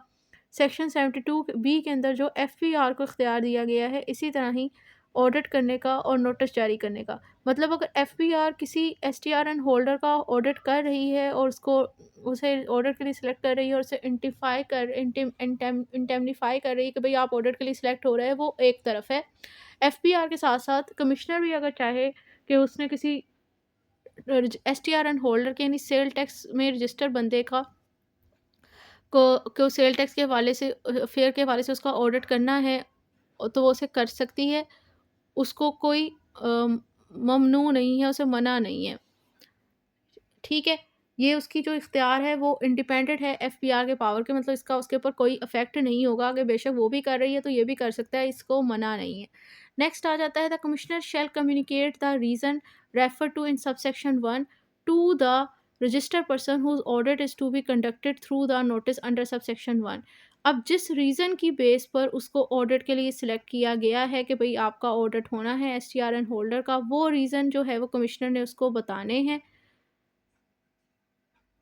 उस नोटिस के अंदर, जिस नोटिस जो कि ऑडिट सेलेक्ट करने के बाद उसे वो नोटिफाई कर रहे हैं ना कि भाई आप ऑडिट के लिए सिलेक्ट हो गए हो, तो किस रीज़न पर उसे नोटिस उसे भेजा जा रहा है और ऑडिट के लिए उसे सिलेक्ट हुआ है, उस नोटिस के अंदर उस reason to be selected in audit वो उसने मेंशन करने हैं। नेक्स्ट एक्सप्लेनेशन 1 है, sorry for the removal of doubt, it is declared that the Commissioner may not provide an opportunity of hearing before issue of notice under subsection 1. अब वो कह रहे हैं कि ये नोटिस जारी करने से पहले उसको फेयर ट्रायल नहीं दिया जाएगा, मतलब उस टाइम उसे सुने बगैर ही ये नोटिस जारी कर दिया जाएगा, उस टाइम से सुनना ज़रूरी नहीं। यानी कि ऑडिट में सिलेक्ट होने से पहले आपको opportunity of being here provide नहीं की जाती, और इसी तरह जो ऑडिट सेलेक्ट होने के बाद जो आपको नोटिस दिया जाता है वो उससे पहले भी आपको नहीं प्रोवाइड की जाती कि आपको ये दिया जाएगा भाई क्यों आपके अगेंस्ट ये नोटिस जारी नहीं किया जाना चाहिए। मतलब ऑडिट आपको लिए जब आपको ऑडिट के लिए सिलेक्ट किया जा रहा है और उसके लिए जो आपको नोटिस भेजा जा रहा है उस टाइम आपको सुनना ज़रूरी नहीं होता, उसमें आपको सुने बगैर ही ये सारा एक्शन आपके अगेंस्ट जो है वो कमिश्नर ले सकता है। नेक्स्ट सबसेक्शन 3 कहता है the reason refer to in subsection 1 shall be based on scrutiny of the available record including sale tax and federal excise return, income tax return, withholding statement, financial statement, third party information. वो कह रहे हैं कि किन reason की base पर आपको select किया गया है ऑडिट के लिए।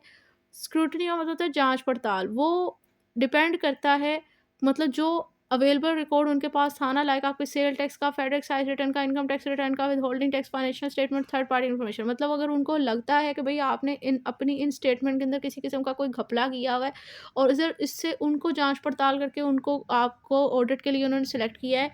तो ये रीज़न जो है वो उसने अपनी ऑडिट के में आपको सेलेक्ट करने के बाद नोटिस में नोटिफाई करना है। मतलब ये जो रीज़न है ना वो उस इन अवेलेबल रिकॉर्ड की इन्फॉर्मेशन पर डिपेंड करते हैं। मतलब इन अवेलेबल रिकॉर्ड में से अगर उसके ख़िलाफ़ कुछ मिलता है कि इसने वाक़ई कोई एम्बैरेसमेंट ऑफ फंड किया है, टैक्स फ्रॉड, टैक्स एवेजन किया है, उसकी withholding tax statement, income tax return, sale tax return की असेसमेंट करने के बाद इन अवेलेबल रिकॉर्ड को जांच पड़ताल करने के बाद अगर कुछ ऐसा निकलता है तो रीज़न इस इनके रिकॉर्ड की स्क्रूटनी पर डिपेंड करता है। नेक्स्ट आ जाता है provided that the reason shall not include the mayor verification of the input tax, output tax, refund claim, and compliance of the legal opinion without identified risk factor that require such verification। वो कह रहे हैं कि आपने जो है उस बंदे को ऑडिट के लिए सिलेक्ट कर रहे हो तो वो जस्ट सिर्फ उसमें सिलेक्ट करने का रीज़न जस्ट ये नहीं होना चाहिए कि आपने वेरिफिकेशन करने से पहले अपनी बगैर मतलब आपने बगैर रिस्क फैक्टर को इग्नोर करते हुए अपनी वेरिफिकेशन कर दी है। मतलब वो ये रीज़न नहीं होने चाहिए कि लाइक जिस तरह आप अपनी रिटर्न जमा करवाते हो ना तो फिर वो उससे कहते हैं रिटर्न सबमिट करने से पहले के पहले अपनी पिन सबमिट करें, और पिन सबमिट करने से पहले वो कहते हैं कि वेरीफाई करें अपनी रिटर्न को। तो आपने वो पिन को डायल करने के बाद जो है वो वेरिफिकेशन करनी होती है। तो वो कह रहे हैं कि अगर आपने वेरिफिकेशन करते हुए टाइम ये अपने सही से असेसमेंट नहीं की, मतलब इनपुट टैक्स की, आउटपुट टैक्स की, और जो आप कोई लीगल प्रोविजन को आपने फॉलो नहीं किया या रिफंड सही से आपने नहीं अपना चेक किया, तो कह रहे हैं कि जस्ट ऑडिट में सिलेक्ट इस बेस के ऊपर नहीं होना कि भाई आपने सही से असेसमेंट नहीं की थी इन चीज़ों की। इस बेस के ऊपर जस्ट आपका ये रीज़न नहीं होना चाहिए ऑडिट में सिलेक्ट होने के लिए। रीज़न यही होना चाहिए कि जो रिकॉर्ड आपके पास मौजूद है ना उसकी जांच पड़ताल आप कर रहे हो और उसमें से आपको इसका कोई घपला नज़र आ जाता है तो फिर आपने इसको ऑडिट के लिए सिलेक्ट कर देना है। ये हो सकता है रीज़न, लेकिन मेयर का वर्ड लिखा हुआ है कि जस्ट यही रीज़न नहीं होना चाहिए, क्योंकि फिर ये एक वीक रीज़न होगा। Subsequent to the issue of the क्या हो गया,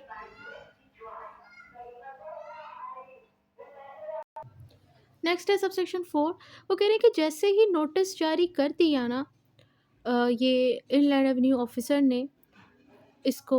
जिस बंदे को ऑडिट के लिए सिलेक्ट किया था और उसके बाद उसने उसे नोटिस जारी किया था, उस नोटिस को जारी करने के बाद उस पर्सन का ऑडिट कंडक्ट करने के लिए उसके सेल टैक्स के अफेयर के हवाले से वो उससे किसी भी कोई भी रिकॉर्ड और कोई भी डॉक्यूमेंट मांग सकता है। मतलब ऑडिट के लिए वो बंदा सिलेक्ट हो गया जो पर्सन सेल टैक्स के अंदर रजिस्टर्ड था, उसके बाद उन्होंने उसे नोटिस जारी किया। नोटिस जारी करने के बाद इसी बंदे का ऑडिट कंडक्ट करने के लिए वो इससे डिमांड कर सकता है कि भई आप मुझे कोई फ़लाँ डॉक्यूमेंट या फ़लाँ रिकॉर्ड प्रोवाइड करो, और उस डॉक्यूमेंट रिकॉर्ड के अंदर कोई वो रिकॉर्ड भी शामिल है जो कि इस एक्ट के तहत मेंटेन किया जाता है, जो कि सेक्शन 22 में अभी हमने देखा कि कौन सी चीज़ों का रिकॉर्ड उसने मेंटेन रखना है, वो रिकॉर्ड भी शामिल है। या फिर जो रूल्स इस एक्ट के तहत बनाए गए हैं उनके अंदर अगर किसी चीज़ का जो रिकॉर्ड मेंटेन किया जाता है वो रिकॉर्ड मांग सकता है, या किसी दूसरे कानून के अंदर अगर किसी चीज़ कोई रिकॉर्ड मेंटेन किया जा रहा है तो वो भी वो उससे मांग सकता है। और नेक्स्ट उन्होंने बताया लेकिन अगर यही रिकॉर्ड और डॉक्यूमेंट जो है वो इलेक्ट्रॉनिक फॉर्म में है तो फिर इस सिचुएशन में जो रजिस्टर्ड पर्सन है वो इस इनलैंड रेवेन्यू ऑफिसर को अथॉरिटी देगा कि वो उसकी उस मशीन और सॉफ्टवेयर तक उसको रसाई देगा जिसके अंदर इस पर्सन ने, यानी जिस बंदे को जो ऑडिट के लिए सिलेक्ट हुआ हुआ है ना, उसने ये डेटा अपने पास रखा हुआ है। और अब जो इनलैंड रेवेन्यू ऑफिसर है वो इस पर्सन से जो ये इंफॉर्मेशन डेटा वो इसकी इस इलेक्ट्रॉनिक इक्विपमेंट में से ले रहा है, इसकी वो इससे अटेस्टेड हार्ड कॉपीज़ लेगा उस रजिस्टर्ड पर्सन से। मतलब ये इसलिए वो ले रहा है कि भाई मैंने आपकी परमिशन के साथ ये ली है, और इसके अलावा वो टेस्टिफाई करेगा कि हाँ भाई ये मेरे ही इक्विपमेंट से सारी चीज़ें ली गई हैं। तो वो उससे इसकी एक तो उससे एक्सेस लेगा, प्लस उससे ये अटेस्टेड हार्ड कॉपीज़ भी इस इंफॉर्मेशन और डेटा की लेगा जो उसने उससे लिया है। नेक्स्ट हमारे पास नेक्स्ट इसकी प्रोवाइज़ो ये है कि ये जो इनलैंड रेवेन्यू ऑफिसर है ना, वो इससे जो रिकॉर्ड का डॉक्यूमेंट की डिमांड कर रहा है sale tax registration number holder वाले बंदे से जो ऑडिट पे सिलेक्ट हुआ हुआ है, तो वो रिकॉर्ड और की जो डिमांड वो कर रहा है वो अ, जिस फाइनेंशियल ईयर से रिलेटेड वो डॉक्यूमेंट है उससे 6 साल की टाइम लिमिट में वो कर सकता है, 6 साल के एक्सपायर होने के बाद नहीं कर सकता। इसका लॉजिक वही सेक्शन 24 वाला, क्योंकि वो 6 साल तक ही वो उस डॉक्यूमेंट को और रिकॉर्ड को मेंटेन रखने के लिए sale tax registration number holder या रजिस्टर्ड पर्सन बाउंड था। अगर तो वो जिस टैक्स ईयर से मुतल्लिक उससे रिकॉर्ड की डिमांड कर रहा है, वो उससे 6 साल तक कर सकता है, उसके 6 साल एक्सपायर होने के बाद वो उससे नहीं ले सकता, वो रिकॉर्ड की डिमांड नहीं कर सकता। नेक्स्ट सबसेक्शन 5 है, the officer of inland revenue may require the registered person to attend his office in person. और अब ज़ाहिर सी बात है आप ऑडिट के लिए सिलेक्ट हुए हो, आपको नोटिस आया हुआ है। अब आप नोटिस आने का मतलब ये है कि आपको opportunity of being here fair trial का मौका दिया जाएगा। वो कह रहे हैं इनलैंड रेवेन्यू ऑफिसर उस रजिस्टर्ड पर्सन से रिक्वायर कर सकता है कि आप या तो पर्सनली मुझे अटेंड करें, यानी मेरे ऑफिस में आए, या फिर किसी वकील के थ्रू, ऑथोराइज रिप्रेजेंटेटिव के थ्रू आएँ। अब ये रजिस्टर्ड पर्सन जो है वो अकाउंट्स, डॉक्यूमेंट्स और दूसरे एविडेंस जो भी जो है उसे बेहतर लगेंगे अपने आप को डिफेंड करने के लिए, वो इनलैंड रेवेन्यू ऑफिसर के सामने वो कह रहे हैं कि वो उसके सामने वो चीज़ें पेश करेगा जो कि इनलैंड रेवेन्यू ऑफिसर को बेहतर लगेंगी। अब the officer of inland revenue not below the rank of assistant commissioner may conduct or cause to be conducted such inquiry and obtain such information from any. फिर सबसेक्शन 6 ये है कि जो inland revenue officer है ना, जो कि assistant commissioner के रैंक से कम ना हो या तो उसके बराबर इससे अबव हो, वो खुद भी इंक्वायरी कंडक्ट कर सकता है और करवा भी सकता है। इसी तरह थर्ड पार्टी से वो इंफॉर्मेशन खुद भी ले सकता है और किसी से करवा भी सकता है, जो भी उसे बेहतर लगती है। नेक्स्ट सबसेक्शन 7 ये कहता है the officer of inland revenue not below the rank of assistant commissioner shall conduct audit of the sale tax affair to verify the correctness or otherwise of the declared tax liability, output tax, input tax, claim, taxpayer, refund, claim, stock, consumer available for certain compliance or otherwise with the provision of this act and the rules made thereunder on the basis of the record and evidence obtained under subsection 5 or 6। So वो कह रहे हैं कि जो inland revenue officer है ना, जिसका rank assistant commissioner से कम नहीं है, वो बंदा जब वो किसी पर्सन के सेल टैक्स अफेयर का ऑडिट कर रहा है, वो जब उसे इस चीज़ को वेरीफाई करने के लिए कि इस बंदे ने सही अपनी कैलकुलेशन असेसमेंट की थी, यानी इनपुट टैक्स आउटपुट टैक्स वे सही पे किया था, सही टैक्स पे किया हुआ था, सही उसके स्टॉक कंज्यूमर, मतलब जो उसने अपना अपना रिकॉर्ड प्रॉपर शो किया हुआ है, इस चीज़ को वेरीफाई करने के लिए वो इसका जो है वो ऑडिट कर सकता है। The officer of the inland revenue में कंडक्ट ऑडिट प्रोसीडिंग। अब इसी तरह वो कह रहे हैं कि वो इलेक्ट्रॉनिकली भी ऑडिट कर सकता है इनलैंड रेवेन्यू ऑफिसर। अब इलेक्ट्रॉनिकली में वीडियो लिंक के थ्रू भी कर सकता है, दूसरी किसी फैसिलिटी के थ्रू भी कर सकता है जो कि बोर्ड से स्पेसिफाई करेगा। सबसेक्शन 9 ये कहता है कि जब भी कंप्लीट कर लेगा वो ऑडिट, तो फिर जो इनलैंड रेवेन्यू ऑफिसर है वो if required pass an order under section 11 E after providing an opportunity of being hear to be registered person under subsection 1 of. अच्छा, सबसेक्शन 9 ये कहता है कि ऑडिट के कंप्लीट होने के बाद जो इनलैंड रेवेन्यू ऑफिसर है ना, अगर तो रिक्वायरमेंट होगी तो वो सेक्शन 11 ई के तहत ऑर्डर पास कर देगा। ये ऑर्डर पास वो करेगा रजिस्टर्ड पर्सन को opportunity of being here in fair trial का मौका प्रोवाइड करने के बाद सेक्शन 11 ई के सबसेक्शन 1 के तहत। अब नेक्स्ट आ जाता है सेक्शन 10। सबसेक्शन 10 में ये बताया गया है कि भई अगर जिस बंदे का ऑडिट के लिए सिलेक्ट हुआ है ना registered person, inland revenue officer during audit उससे कोई डॉक्यूमेंट रिकॉर्ड डिमांड करता है कि भई आप मुझे प्रोवाइड करो, और वो फेल हो जाता है, वो सिर्फ वो ना इलेक्ट्रॉनिक मशीन तक एक्सेस देता है, ना डॉक्यूमेंट वगैरह प्रोवाइड नहीं करता। तो अब इस सिचुएशन के अंदर जो इन रेवेन्यू ऑफिसर है ना, उसकी बेस्ट जजमेंट असेसमेंट करेगा as per section 11 D of this act. मतलब जो ज़ाहिर है उसने खुद ऑडिट में उन्होंने ये देखना था कि इसने सही असेसमेंट की है, इसने सही टैक्स अपना जमा करवाया, सही इनपुट टैक्स और रिफंड क्लेम किया हुआ, सही आउटपुट टैक्स शो किया हुआ, सही इनवॉइसेस, इसकी सारी वो चीज़ें उन्होंने देखनी थी। उसके लिए वो किस तरह देख रहे थे, वो उससे कह रहे थे कि भाई आप हमें अपना रेलेवेंट रिकॉर्ड और अपनी मशीनों तक हमें रसाई दो, इलेक्ट्रॉनिक डेटा है अगर आपका तो। लेकिन ये तो ना रसाई दे रहा है, ना डॉक्यूमेंट रिकॉर्ड प्रोवाइड कर रहा है। तो अब इस सिचुएशन के अंदर वो जो उनके पास अवेलेबल रिकॉर्ड होगा उसकी बेस पर उसकी बेस्ट जजमेंट असेसमेंट कर लेंगे और वो खुद ही डिसाइड करेंगे कि इसने इतना टैक्स पे करना है। नेक्स्ट है subsection 11।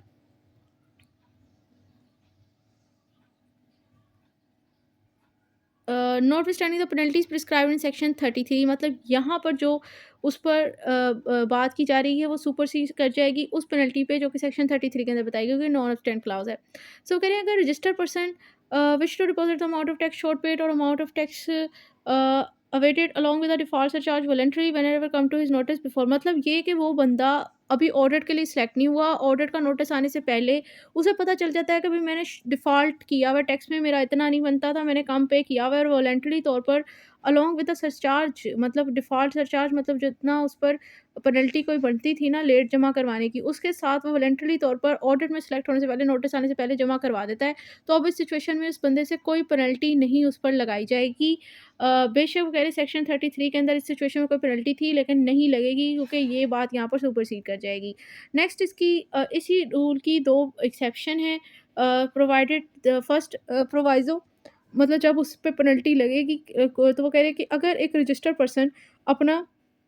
Wish to deposit amount of tax short paid और amount tax paid along with default surcharge during, मतलब ये कि वो बंदा अब ये जो उसको पता चल रहा है ना कि भाई हाँ मैंने कम टैक्स पे किया हुआ था, तो अब वो ऑडिट के दौरान अगर वो पे कर रहा है अभी, यानी कि ऑडिट के लिए वो सिलेक्ट हो चुका है, ऑडिट के दौरान और सेक्शन 11 ई के तहत उसके अगेंस्ट नोटिस जारी होने से पहले पहले अगर वो वॉलंटरी तौर पर खुद से जो उसने कम टैक्स पे किया था वो पे कर देता है अलॉन्ग विद डिफ़ॉल्ट सरचार्ज, तो अब इस सिचुएशन के अंदर डिफ़ॉल्ट सरचार्ज प्लस जो उसने टैक्स कम पे किया था उस टैक्स के साथ यानी सेक्शन 34 में उसने सेक्शन 33 के तहत जो है 25% ऑफ द पेनल्टी भी पे करनी है। मतलब जो टैक्स उसने कम पे किया था ना उसका 25% उसने वो भी पे करना है इस सिचुएशन में। अगर तो वो अपना ये डिफ़ॉल्ट टैक्स जो है वो ऑडिट के दौरान और नोटिस जारी होने के बाद पे कर रहा है। नेक्स्ट प्रोविज़न्स की ये है कि अगर जो है वो रजिस्टर्ड पर्सन, मतलब यही रजिस्टर्ड पर्सन से पता चल गया कि भाई मैंने कम टैक्स पे किया हुआ है लेकिन वो पे करना चाहता है, तो अब इस सिचुएशन में वो अपना और ये उसको शो का सेक्शन 11 ई के तहत नोटिस भी जारी हो चुका है, उसके बाद अब उसकी ये विशेज़ हैं कि मैं अपना डिफ़ॉल्ट टैक्स पे कर दूँ। तो अब इस सिचुएशन में इसने डिफ़ॉल्ट टैक्स भी पे करना है, अपना डिफ़ॉल्ट सरचार्ज भी अंडर सेक्शन 34 में पे करना है और प्लस सेक्शन 33 के अंदर उसके ऊपर फुल पेनल्टी लगेगी, मतलब जितना उसने कम टैक्स पे किया था उसकी अमाउंट का पूरा 100% जो है उसे पेनल्टी जो है उसे देना पड़ेगा और अब जाके जो उसके अगेंस्ट ये नोटिस सेक्शन 11 ई का जारी हुआ है ना वो ख़त्म होगा। सो ये हमारा जो है वो चैप्टर 4 था सेल टैक्स का। नेक्स्ट वीडियो में इंशाल्लाह इसका नेक्स्ट चैप्टर कवर करेंगे। तब तक के लिए अल्लाह हाफ़िज़।